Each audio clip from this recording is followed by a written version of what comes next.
Fala pessoal, vencedores, tudo bem? Vamos para mais uma aula de português. Agora nós vamos entrar num assunto um pouco extenso, mas muito importante. É o tabu de muita gente, mas não precisa ser porque é muito fácil. Eu posso dizer para você que você, nessa altura do campeonato da sua vida, você já sabe mais de 100 mil verbos conjugados. Com certeza. Uma criança de até 7 anos já tem ali no seu repertório de 40 a 50 mil verbos conjugados. Você já passa de 100 mil. Cara, o assunto... Então, já falando do assunto, verbos, vamos a eles porque é fácil demais. Agora, claro, qualquer conteúdo tem que estudar, tem que sentar numa mesa, rascunhar, estudar, fazer mapa mental, fazer esquema, fazer resumo, fazer exercícios, que é importante mais. Sem estudo não adianta, tá bom? Só assistir aula não adianta, tem que estudar, vamos embora? Vamos para frente então. Então, vamos para os verbos. Muito bem. Os verbos, eles expressam ação. Muita gente, muita professora ensina que é só ação. Você aprendeu lá na tia, lá nas séries iniciais, que verbo é a palavrinha que exprime a ação. Não é só ação, tem mais. Estado. Quando eu falo assim, ó, estou apaixonado. Eu não estou fazendo nenhuma ação, é apenas o meu estado. Estou apaixonado. Eu acho que eu vou dar aula de espanhol, viu? Apaixonado não, é namorado, né? Enfim, vamos lá. Também expressa qualidade, fenômeno, ocorrência e desejo. Olha só, então o verbo, ele pode expressar várias coisas, gente. Não é só ação, não. Então cuidado com isso. Vamos embora. Vamos lá. Bom, basicamente nós temos 3 tempos verbais: presente, pretérito e futuro, certo? Agora, pretérito nós temos 3: perfeito, imperfeito, mais que perfeito, futuro do pretérito, futuro do presente, enfim. Então, é importante que num texto você aprenda a identificar o tempo do texto através da leitura dos verbos. Bom, e os modos? Nós temos modo indicativo, subjuntivo, imperativo. Primeiro módulo aí, só para a gente começar a entender os modos. Modo indicativo. O modo indicativo é uma certeza. Quando você fala assim, ó, eu fui ao clube, é uma certeza, você foi. Eu irei ao shopping. Eu estou no shopping. Então, tudo isso expressa uma certeza, todas essas conjugações. Então, eu coloquei lá como exemplo: eu pedalo, tu pedalas, ele pedala, ele pedalará, pedalaria, pedalarei. Tudo isso é certeza. Eu pedalo, tu pedalas, ele pedala. Então, o modo indicativo é um fato certo, ok? Bom, temos também... canetinha. O modo subjuntivo. O modo subjuntivo é um fato incerto. Expressa dúvida. Expressa desejo. Tirar isso aqui, ó. Isso aí saiu erradinho. Só para tirar essa partezinha aqui. Imperativo é outro modo, tá? Então, olha só. Expressa o desejo. Expressa uma dúvida. Então, olha só. Que eu pedale, que tu pedales, que ele pedale. Então não é certeza que eu vou pedalar. Então é um fato incerto, ok? Talvez, né? Se eu pedalasse, poderia ser um desejo também. Então o modo subjuntivo não é fato certo. Vamos para frente. Bom, e temos o modo imperativo. O modo imperativo, ele expressa uma ordem, um pedido, um convite, um alerta, Um conselho, quando você aconselha alguém, você vai usar os verbos no modo imperativo, uma recomendação. Olha só o exemplo, faça o que eu digo agora. Vamos, corram, obedeçam a vossos pais, ou obedeçam vossos pais, olha só. Então, esse é o modo imperativo. Então, nós vimos aí modo indicativo, subjuntivo e imperativo. Eu só citei os modos, claro que a gente vai adentrar fundo em cada um desses modos aí. Beleza? Então vamos começar por ele, o modo indicativo. O primeiro modo verbal que nós aprendemos na escola é aquele modo verbal aonde a professora dava para você conjugar os tempos do seu caderno de tarefa de casa. Você tinha que fazer presente, os 3 pretéritos, futuro, aquelas coluninhas, sabe? Intermináveis dos tempos verbais. Interessante aquilo lá, que muita gente não aprendeu, não decorou e achava chato, doía o dedo, enfim. Modo indicativo. E você vai ver que é fácil, vamos junto. Bom, o modo indicativo, nós temos o tempo presente. É um fato presente, um fato que está acontecendo naquele instante em que se fala. Eu brinco, tu brincas, eu escrevo, eu canto, tu cantas, ele canta. Também nós temos o pretérito perfeito. Pretérito perfeito é um fato passado perfeitamente determinado no tempo. É possível eu averiguar o fato no tempo passado. Ele não fica vago. Ele foi determinado, acontecido. Quando eu falo assim, ó, ontem empinamos pipa. Então, determinei, foi ontem. Não há dúvida nesse fato. Se ele aconteceu mesmo, se não aconteceu, quando. Não, ontem. Então, o pretérito perfeito, ele traz o fato de modo perfeito determinado. Não resta dúvidas. Olha só. Pretérito mais que perfeito. É um passado de outro passado. Você vai ter um passado e outro passado. Um seguido do outro. Olha só. Andréia já estudara as lições quando Maura chegou. Olha só. Então, eu tenho aqui um fato passado, Maura chegou. Pretérito perfeito. E temos outro fato do passado, que é o mais que perfeito. Ó. Tá vendo? Ó? Andréia já estudara as lições quando Maura chegou. Então, por isso que eu falo, é o passado de outro passado. Isso já aconteceu antes desse. Esse é o mais que perfeito. Então, o mais que perfeito sempre vai estar associado com 2 pretéritos, com mais um pretérito. Então, ele já estava acontecendo antes de outro acontecimento se passar. Então, ó, Maura chegou.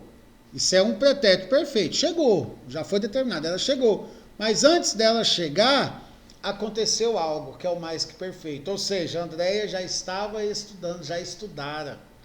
Então, Andréia já estudara as lições quando Maura chegou. É isso aí. E o... Cadê? E o imperfeito? O imperfeito é um fato passado imperfeitamente determinado do tempo. Então, esse aqui é o imperfeito. Ó. Faltou o nominho aqui. Peraí. Aqui, ó. Vamos colocar aqui. O que eu fiz? Fechei o negócio aqui. Ajuda nós. Isso. Aqui. Tá bom. Antes aqui é isso. Deixa eu pegar só uma borrachinha aqui e dar uma apagada disso aqui. Aí. Aqui, ó, este é o imperfeito.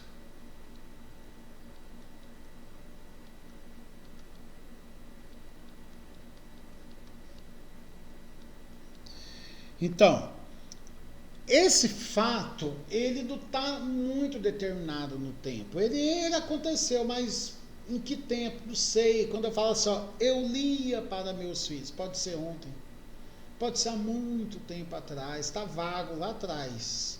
Aconteceu, mas não é fechado, entende? Dá uma continuidade, eu lia, né? Eu escrevia tanto. Quando? Eu estou falando de quê? De qual tempo mesmo? Então, o imperfeito não está muito determinado quando aconteceu.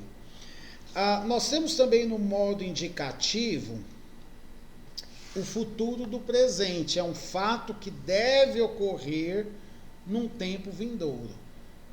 Um fato certo. Quando eu falo assim, ó, ele viajará amanhã. Pronto, acabou. Então, vai ocorrer, já está determinado, já tem como saber quando. Então, esse é o futuro do presente. Agora, nós temos também o futuro do pretérito. É um fato que pode ocorrer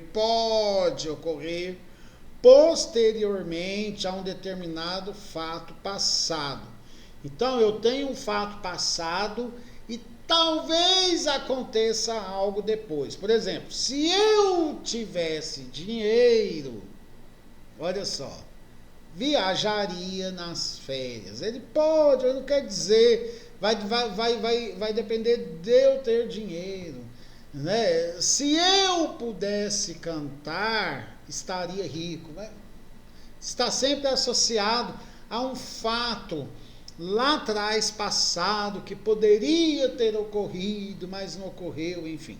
Então, o modo indicativo é formado por esses 6 tempos verbais. Subjuntivo é um modo verbal onde ficam dúvidas, onde nós não temos certezas. Então, por exemplo, vamos lá. Presente do subjuntivo, ele pode ocorrer no momento atual, pode, não é certeza igual o presente do modo indicativo. Lá quando fala, eu ando, realmente eu ando, estou ali.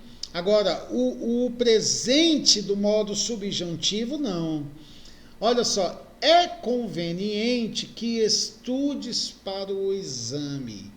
Não quer dizer que eu estou estudando, que eu vou estudar, não é certeza, não é verdade? Então, que eu ande muito hoje, que eu me exercite, que eu não quer dizer que eu vá exercitar. Aí, o desejo até a realidade de um exercício físico está longe, meu querido, está longe. Então, não é certeza, tá? O pretérito imperfeito do subjuntivo, ele vai expressar a possibilidade. Lembre-se, subjuntivo é sempre trabalhar com possibilidades. De um fato ter acontecido ou não. Ele expressa mais um desejo passado. Ó, se ele viesse ao parque, traria o cachorro, mas ele não veio, já passou. Entende? É algo que poderia ter acontecido lá no passado. Se ele viesse. Outro. Pretérito perfeito do modo subjuntivo. Ele vai expressar um fato hipotético. Essa palavra aqui você vê muito em química e física, em exercícios de cálculo, né? Um fato hipotético. Olha, um fato hipotético é um fato que estamos supondo. Ele não é real. Pode ser ali. Eu vou propor uma situação para demonstrar algo. Então, o pretérito perfeito do subjuntivo expressa um fato hipotético, um desejo, mas num tempo determinado. Olha só, espero que ele tenha estudado para o teste. Tá vendo só? É mais concreto o fato do que eu estou esperando, não é? Então eu espero que ele tenha vindo, espero que ele tenha estudado. Esse é o modo subjuntivo do pretérito perfeito. Outro, pretérito mais que perfeito. Eu coloquei aí no nosso mapa mental. É um passado que poderia ou não ter ocorrido de outro passado. Então, se tivesses ouvido seus pais, não teria caído. Então, ó, esse fato aconteceu, ele caiu, certo? Presta bem atenção aqui para entender o mais que perfeito do subjuntivo. Lembre que no indicativo é um passado de outro passado, mas correto. Então aqui seria assim, ó. Não ouviu seus pais, por isso caiu. Se tivera, ou tivera ouvido seus pais, não teria caído. Agora, aqui eu tenho o se. O se é subjuntivo. Então, aqui eu tenho este fato, esse verbo aqui, ó. Tá vendo só? Esses dois aqui.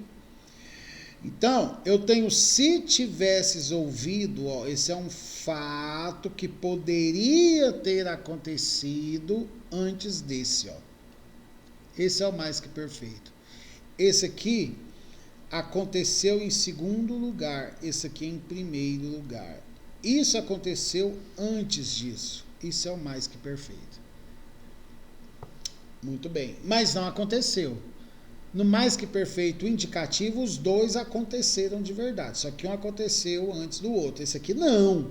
Esse aqui poderia ter acontecido antes disso aqui, ó. Esse é o subjuntivo mais que perfeito. Futuro do presente expressa um fato que pode ocorrer no momento futuro em relação ao atual. Se eu for para Paris, trago-lhe o perfume. Então, esse se eu for é o subjuntivo, está no futuro, né? Se eu for para Paris, não é se eu fui, é se eu for, não é se eu fui, se eu for para Paris. Então, é um fato que poderá acontecer no futuro, tá certo? E eu queria falar um pouquinho sobre essa classificação aqui. Então, ficou claro aqui o subjuntivo e o... Ô, gente, peraí. Deixa eu voltar aqui um pouquinho. Passei demais aqui.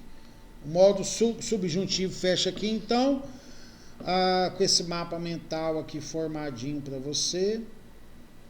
Deixa eu só apagar aqui, para você tirar a fotinha dele depois. Tá aí, ó. Tá bom?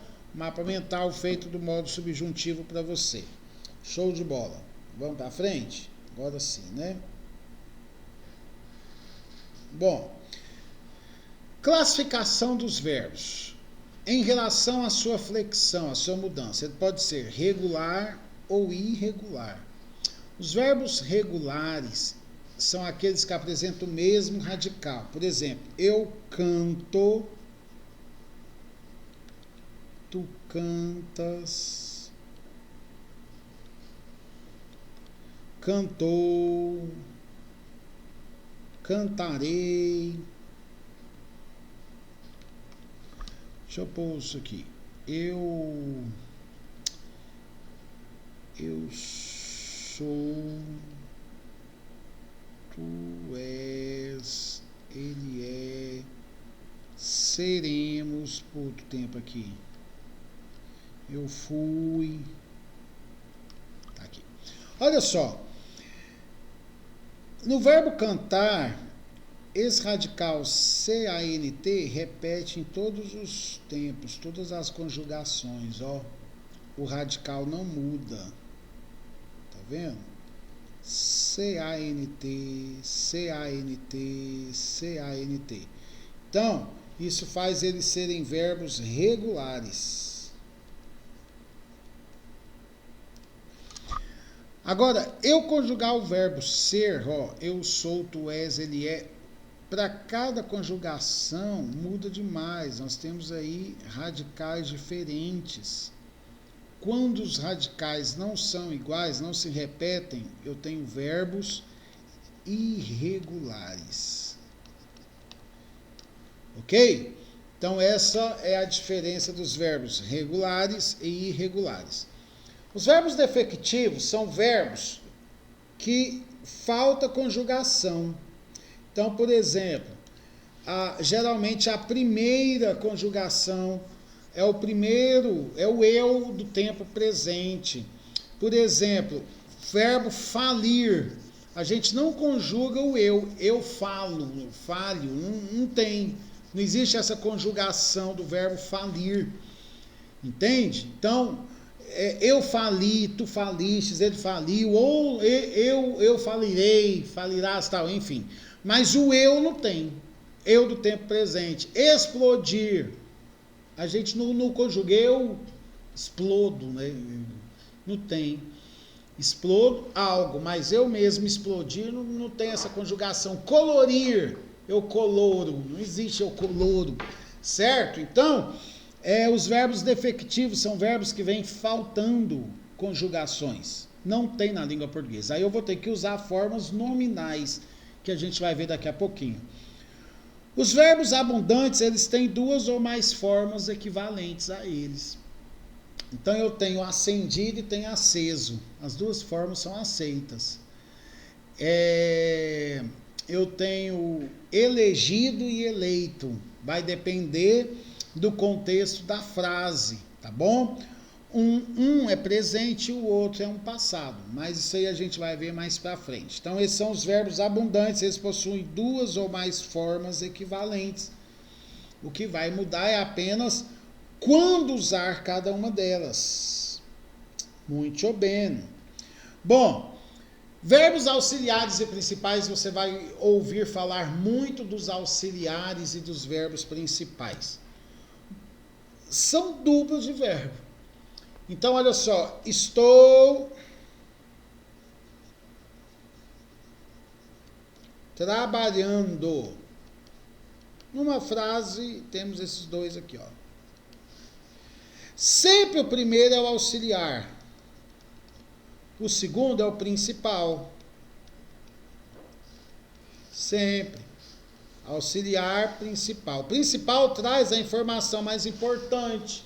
Então, por exemplo, a sua namorada ou seu namorado te liga e fala, amor, onde você está? Se você falar só esse primeiro verbo, eu estou, fica incompleto, sim ou não? A pessoa vai atrás de você na hora para saber o que aconteceu.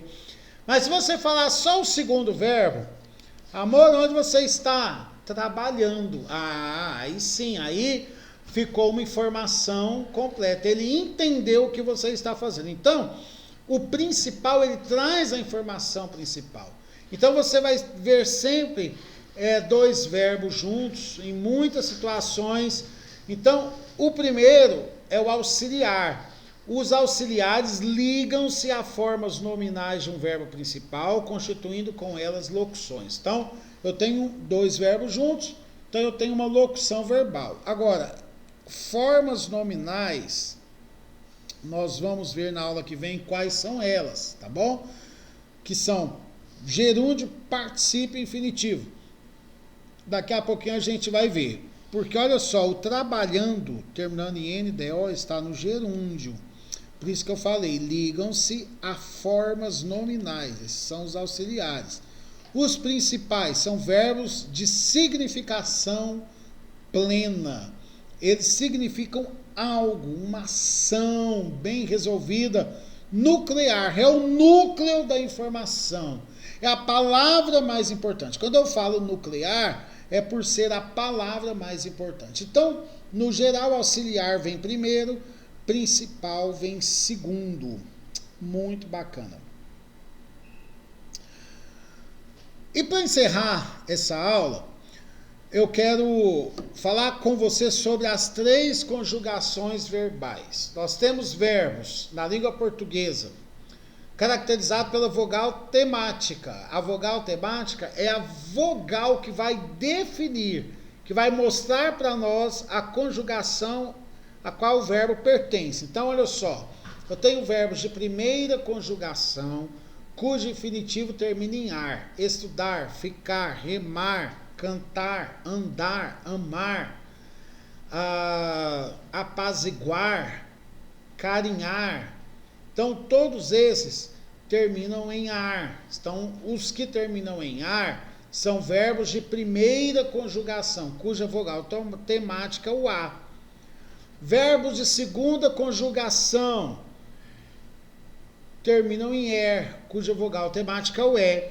Beber, escrever, perder, defender, vender, temer, cozer. Entende? Então, esses são os verbos de segunda conjugação. Verbos de terceira conjugação, cuja vogal temática é o I. Partir, dormir, sorrir. Todos esses são verbos de terceira conjugação, cuja vogal temática é o I. Agora, a pergunta que eu te faço é, antes de fazer essa pergunta, é o seguinte: na língua portuguesa só tem essas 3 conjugações. Todas as línguas são assim? Não, cada língua tem sua regra gramatical. A língua portuguesa só tem verbos de primeira conjugação, segunda conjugação, terceira conjugação. Mas, professor, e o verbo pôr, compor, dispor, antepor? Pessoal, acontece, aí a gente vai ter que olhar a história da língua portuguesa. Há muitos anos atrás, o verbo pôr, ele, no seu sentido anterior, não era escrito pôr, era escrito poer. Poer. Então, não existiu o verbo pôr, existiu o poer. Aí, como muitas palavras na língua portuguesa, o tempo vai passando e elas vão mudando, elas vão simplificando até. Então, o verbo poer virou pôr. Tirou-se o E, esse E caiu. Mas não iria criar a quarta conjugação só para agregar um verbo só e os seus complementos, os seus derivados, compor, dispor, antepor, tudo faz parte do primitivo pôr. Então é considerado um verbo só, pôr. Então, hoje, considera-se o pôr segunda conjugação, por causa que antes ele era poer, ele terminava com er. Então, para que criar mais uma regra só para pôr um verbo apenas? Então, considera-se o verbo pôr segunda conjugação por causa do verbo poer. E aí, estão acompanhando? Tá curtindo? De boa? Então, até a nossa próxima aula com o estudo dos verbos. Espero que vocês estejam gostando. Super abraço, tchau! Até a próxima aula. Valeu!